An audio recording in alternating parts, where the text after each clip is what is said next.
Bonjour, voici les énergies pour le mois de décembre 2019. Alors, nous sommes en plein dans l'hiver, en énergétique chinoise depuis le 8 novembre et ce jusqu'au 16 janvier. Donc, c'est une période de repli, de retour sur soi, avec des mots-clés comme le calme, le repos, la sérénité, le sommeil et le retour aux racines. Voilà, donc c'est un mois significatif avec 5 planètes alignées euh, dans le signe du Capricorne.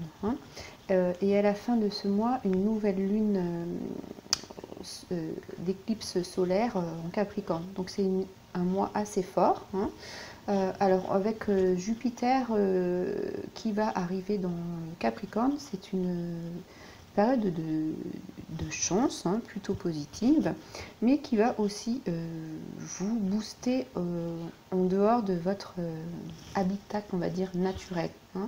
Voilà. Donc, alors, pour faire quoi? Eh bien, pour ouvrir de nouvelles portes.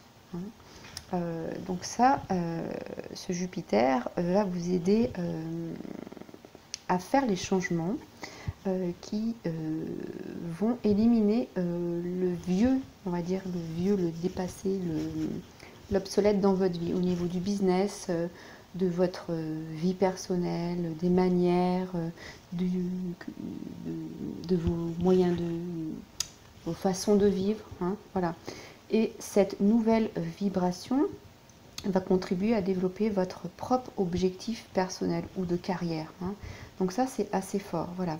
Donc, en fait, Jupiter va vous aider à trouver ce que vous voulez, ce que vous avez besoin, surtout ce que vous avez besoin. Alors, c'est un mois pour rompre les périodes de chaos.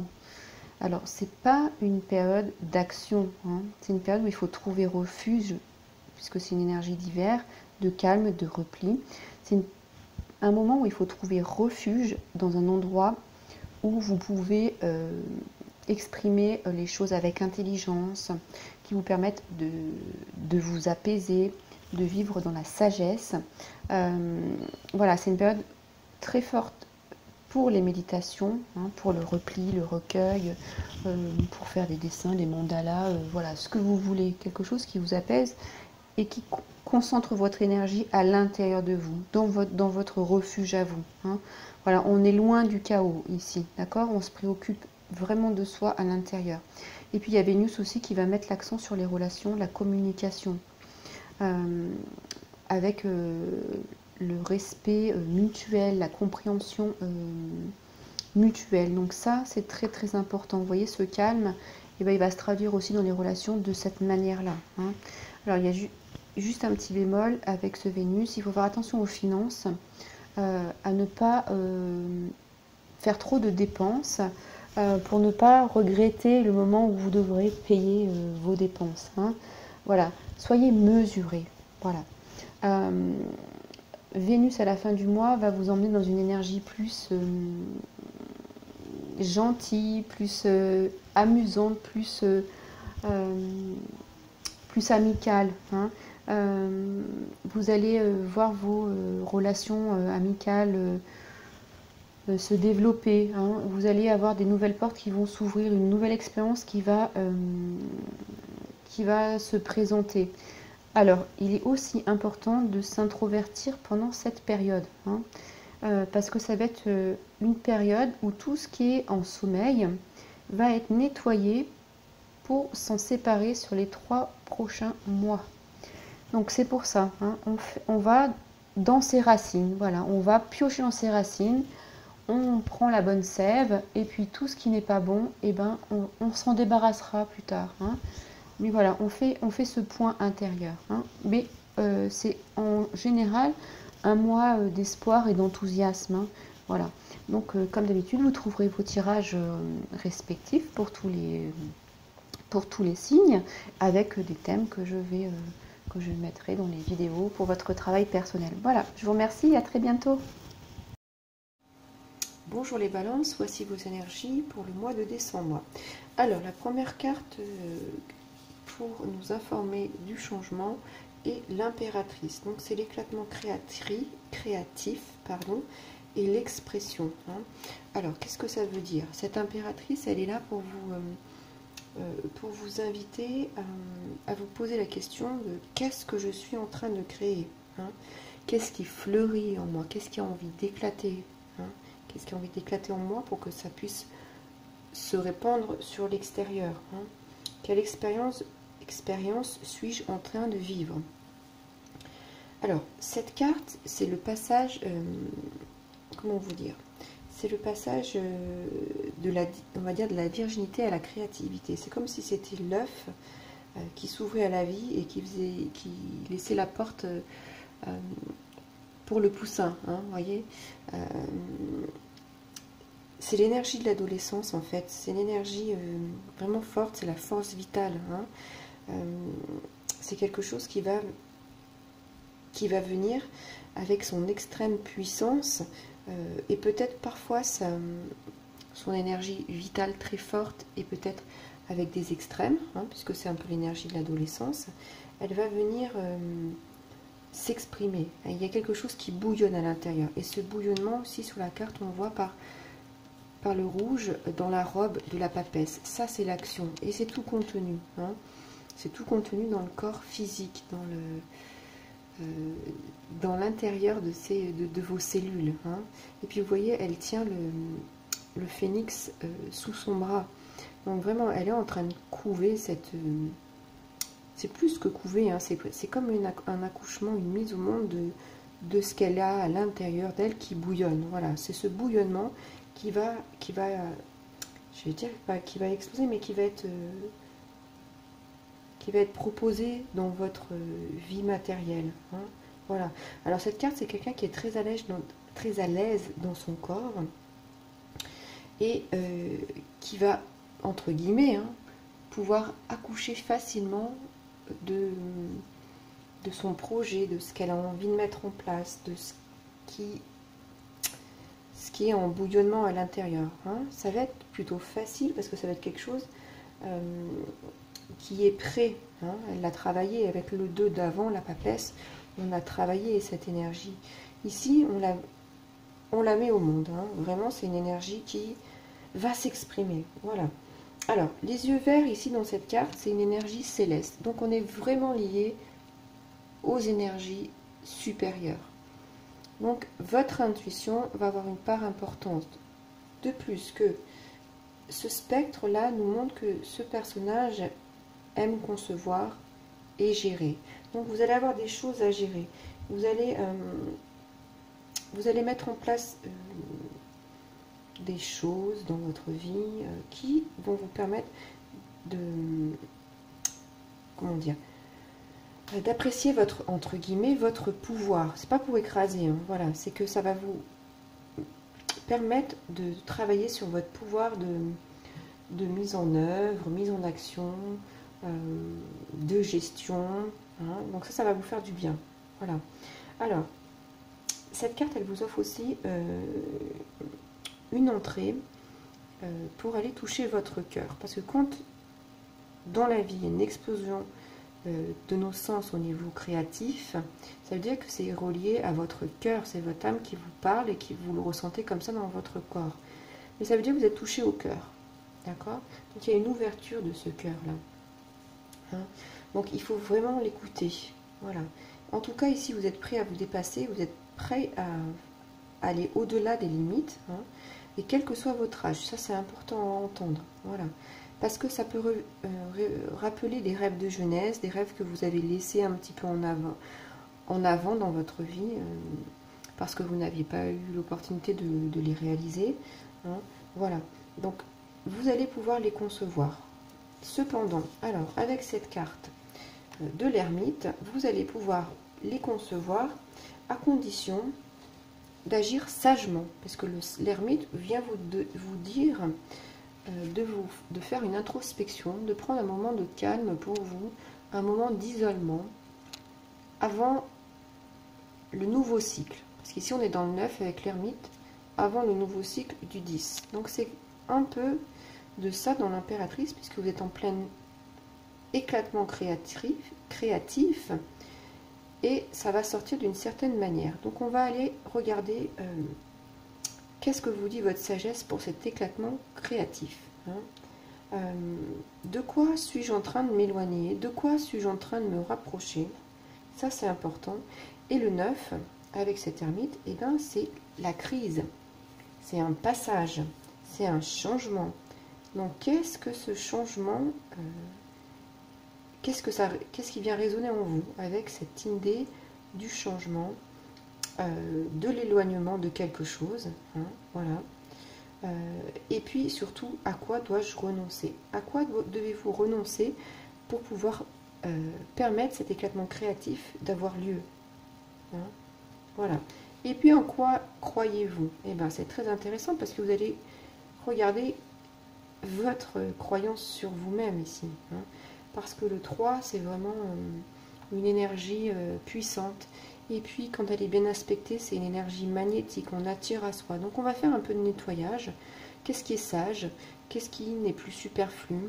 À quoi vous allez renoncer pour aller dans cette énergie puissante, rayonnante, hein? Voilà. Alors, vous voyez, cet ermite, il recule. Alors, il avance en reculant. Do au 10, à la suite. C'est normal, parce qu'il a besoin de s'éclairer avant de se retourner pour repartir vers ce nouveau cycle qui sera le 10. Donc, c'est la même chose, hein. Voilà, c'est pareil pour vous. On regarde, c'est le passage de crise. On fait un petit bilan, en fait, hein, pour rentrer dans un nouveau monde. Voilà. Donc, ça annonce... Alors, cette carte annonce le début et la fin de quelque chose. Donc, c'est exactement ça. La fin de quelque chose que vous allez renoncer à certains aspects de votre vie, certaines choses, et un nouveau commencement avec cet éclatement qui est là, hein, cet éclatement de création, de créativité. Voilà. Donc, vous allez... là, avec cette carte, vous devenez réceptif à un avenir. Alors, à un avenir que vous ne connaissez pas. C'est pas étonnant puisque vous êtes dans cette créativité, dans cet éclatement d'énergie que vous ne connaissez pas, nous dit l'ermite. Mais vous pouvez avoir confiance à ce passage vers l'inconnu. Et il faut avoir cette croyance en cet inconnu. Et c'est tout là la sagesse de l'ermite, hein. Voilà. Donc, cette sagesse, elle est bien venue dans ces moments de crise, hein, pour faire un bilan. Voilà. Et puis, ça peut être dans cette situation où il y a un éclatement créatif, où vous ne savez pas trop. Ici, on voit qu'on ne sait pas vers quel chemin on va se tourner. Il y a un inconnu. Ça peut être aussi un thérapeute qui vous aide à vous guider, hein. Et la lampe, la lanterne, elle est au niveau de la tête, au niveau de l'inconscient. Donc, il y a peut-être des choses à aller éclairer pour mieux y voir, hein. Ça, c'est important. Peut-être que vous n'êtes pas assez initié et que vous auriez besoin de vous rapprocher d'une personne plus initiée en la matière. Ça, c'est possible, hein. Voilà. En tout cas, cette carte vient vous dire, mon travail est fait, je suis là, voyez-moi. Donc, vous voyez cette carte de l'impératrice qui va être magnétique quand elle a une belle énergie. C'est un peu ça aussi, hein, cette ermite. Regardez-moi, je suis là, voyez-moi. Donc, voyez-moi pour faire quelque chose, hein. Et vous allez pouvoir vous voir quand vous serez bien ancré dans votre sagesse et que vous serez débarrassé de ce qui n'a plus lieu d'être, hein. Voilà. Donc c'est une crise, un moment, un passage, un changement auquel il faut s'adonner, parce que c'est un changement profond qui va vous permettre d'avancer dans votre chemin.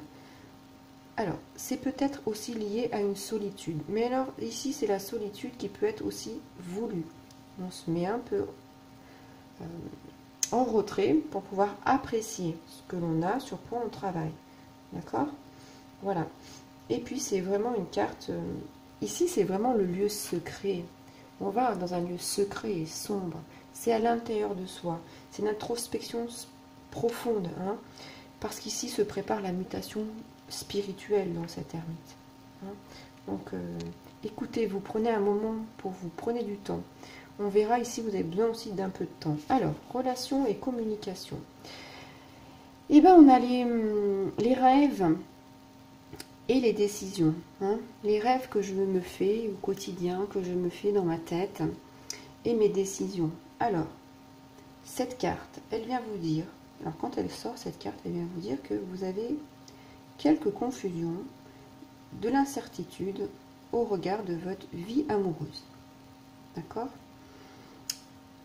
Et il est temps de savoir ce que vous voulez vraiment.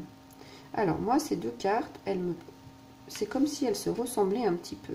Déjà dans les couleurs, la couleur des cheveux là, et puis dans ce côté d'enfermement, hein, de l'ermite part à l'isolement, hein, voilà, introspection, je me recentre, c'est exactement ce que vous devez faire. Qu'est-ce que vous voulez en termes de relation, hein?